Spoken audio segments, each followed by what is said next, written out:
30 seconds and counting.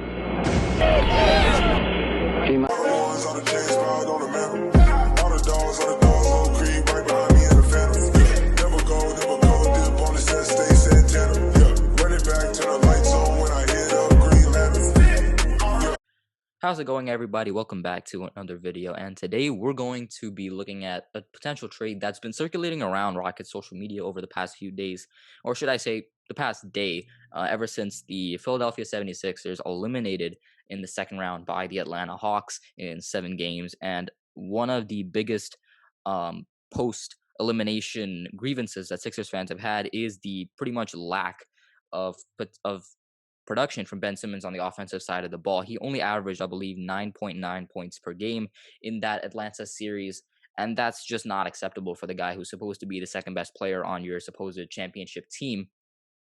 And so there has been trade packages swirling all over social media for Ben Simmons around the NBA, whether it be for Damian Lillard or Bradley Beal or whoever it may be. And one of the packages involves trading Ben Simmons to the Houston Rockets for John Wall and maybe in some scenarios a first round pick.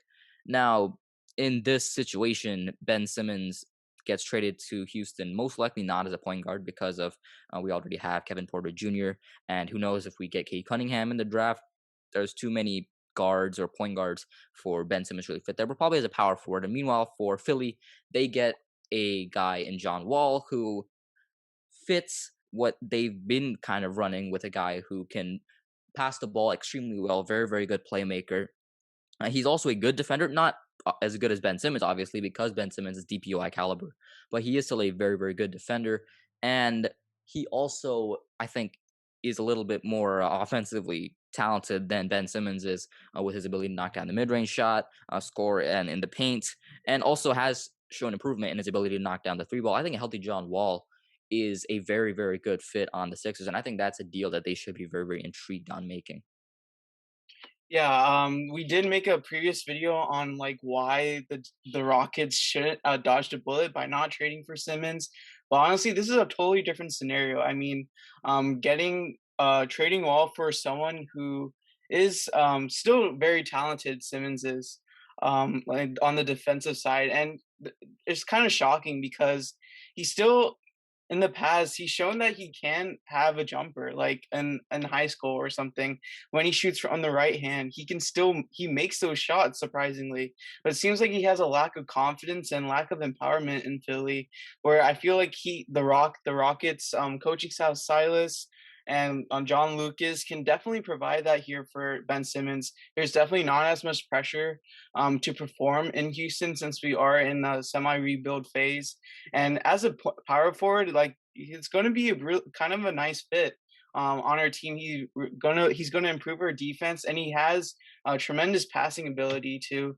But yeah, it's just his value has really dropped a lot in this playoffs. There's multiple occasions where he's had more fouls than points during the game, so that's kind of concerning.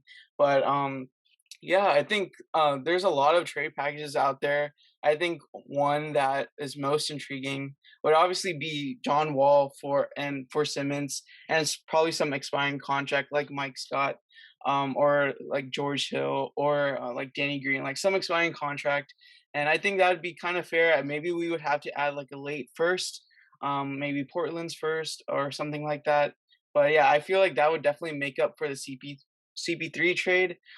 So you can kind of think of it as CP3 for Ben Simmons and a pick that we got from the John Wall trade, something like that. I think that would be that would kind of make it easier to swallow it, unless the Rockets are willing to swallow their mistakes, saying that we did lose the CP3 trade and they were just going to buy out John Wall. So they could either do that, but I think if we're trying to going for value here, I think getting Ben Simmons would be a not a bad idea at all.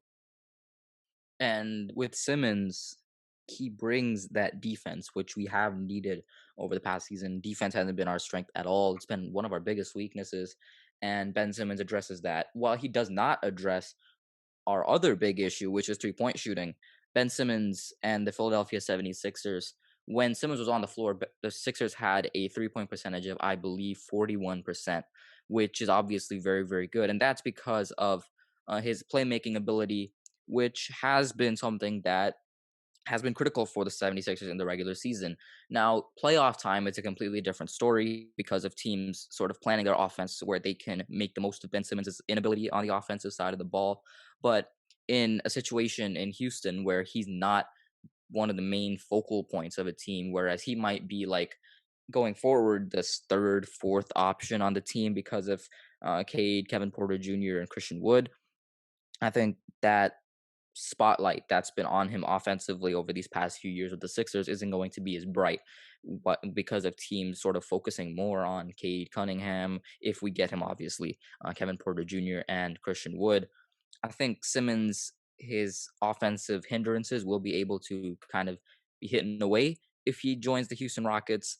And that fit situation, I think, is a little bit better here than in Philadelphia right now because he is their second best player right now on a team that's looking to compete. And that makes it so much easier for opposition teams to exploit him and his inabilities on the offensive side of the ball. Whereas if he's in Houston, he's going to be like the third, fourth offensive option, third or fourth best player going forward. Obviously, not now, but in a few years, he's going to be the third, fourth best player on this team. So the offensive spotlight that's on him won't be as bright. Now, looking at another potential package for Ben Simmons, I think this one is more if Houston and Raphael Stone are more focused on keeping John Wall, using him as a sort of mentor for Kevin Porter Jr. in the future, maybe Cade if we get him. And this package will send Eric Gordon, DJ Augustine, and Avery Bradley, along with Milwaukee's pick from this season, to the 76ers for just Ben Simmons. So no Mike Scott or George Hill or any of those guys for contract filling because the money here pretty much matches perfectly with Gordon's contract, Augustine and Bradley, and Ben Simmons' $33 million that he's going to be making over the next season. This is a more interesting deal because this would mean that Philadelphia is building purely around Embiid as the main star and then just surrounding him with a lot of quality role players like they have already, and also with the three guys that they would be getting in this deal. Yeah, I really like that fit as well. Gordon would be really, really nice with Embiid. I think Gordon really improved his value in the few games he played this season. I liked how he bounced back. His 3-point shooting was improved from the year before. So I think it would be nice to see Gordon in Philly. I think that would be another kind of favor trading him to a contender, not letting him waste away on some rebuilding team or something. And it makes sense from Philly's aspect to kind of placate their star player because these days you never know like when your star player is gonna request a trade, as we see with Zion's family wanting out, and maybe there's some rumors swirling around Luca, whether he will stay with them, seeing how he hasn't signed that supermax contract. So I think it's very interesting how it would all play out, how this whole John Wall situation plays out.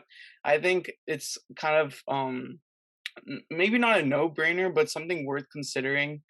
Maybe to trade for Simmons. He's very young. So like I know it's like what's we've been talking about his potential for like almost forever. But I feel like if he had to go anywhere and improve, I feel like Houston would definitely be the place for that. And Yeah, and both of these mock trades bring a different perspective to what the Sixers would get and also what the Rockets would get. With the first trade, if you're looking at the Rockets' perspective, we basically swap one big contract for another big contract, one point guard for another point guard. Whereas in the second deal, we would be giving up a lot more of our veterans and sort of keeping John Wall as the only veteran along with Kelly Olynyk if we re-sign him, and bringing in Ben Simmons probably to play that power forward position. And for the Sixers, of course, with John Wall, they just get another point guard to replace Ben Simmons. But with Gordon, Augustine, and Bradley, it's a much more interesting situation where they're using Embiid as the sole superstar on the team and just surrounding him with a lot of borderline all-star quality role players: Tobias Harris, Seth Curry, and of course Gordon, Augustine, and Bradley, who they be getting in this deal. Um, this is an interesting situation here because both of these trades offer something that both teams could need. Of course, with the Rockets, they get younger in this deal, and the Sixers would get either a lot of quality role players or one um, very very good point guard when healthy to put around Joel Embiid. Now, again, everyone has their concerns. Every Rockets fan that I've talked to has concerns about Ben Simmons on the team because of his lack of offensive ability. And personally, I'm not a fan of having Ben Simmons on the team, but I think with a deal like this is definitely something to think of, regardless of your thoughts on Ben Simmons and his lack of offensive ability. With his trade value right now, I think it's probably the lowest that it'll ever be in his career, or at least in the time where he's still a young player. I think with the Rockets, this is probably their best chance to get a sort of a finesse deal for Ben Simmons because I don't think his trade value has ever been this low.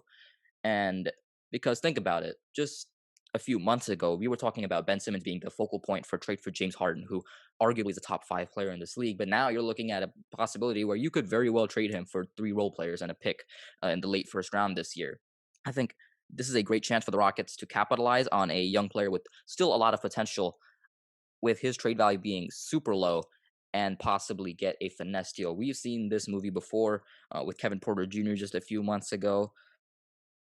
And even with James Harden 8 years ago, I'm not saying Ben Simmons is going to be like James Harden or Kevin Porter Jr., but it's just another example of the potential to bank on a high potential player when their trade value is extremely, extremely low.